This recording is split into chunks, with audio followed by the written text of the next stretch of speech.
Okay, question 6 is about sketching graphs. We've got the graph of x squared minus 3x on here, and we've got to sketch the line y equals a half brackets x minus 3 on the diagram. And we only need to mark it where it cuts the y-axis, but I'm going to show you how to cut the x-axis as well, because very often they might ask you that, so we'll do that as well. So let's look at the first part. There's a couple of ways we could do this. You could just substitute x equals 0 and find the y value, and then just draw the line because we'll find the gradient, and then the y equals 0 and find the x value. But what I'm going to do is I'm going to multiply it out to make it in the form of y equals mx plus c. So I've got multiply this part, we'll get y equals a half x, half times x is a half x, and a half times minus 3 is minus 3 halves, or minus 3 over 2. So now that's a bit easy to see what's happening. We've got y equals a half x, the gradient's a half, so it's going to cross that. Remember, the gradient of 1 is 45 degrees, gradient of a half is half that. It goes changing y over changing x, so it's 1 up, 2 across, and it cuts it minus 3 over 2.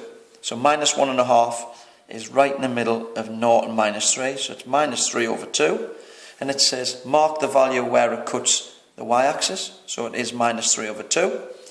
And let's go and find the point where it cuts the x-axis. So what I'll do is, remember the x-axis is the equation y equals 0. So if I put y equals 0 here, we've got, I'll put it that, 0 equals a half x minus 3 over 2, because y equals 0, so all I'm doing is substituting y as 0. Let's solve this. Take the 3 over 2, 3 over 2 equals a half x, multiply by 2, so you've got 2 times 3 over 2 equals x, and if we cancel those, we've got x equals 3, or 3 equals x. So you can see it's going to cut there. So let's draw this on.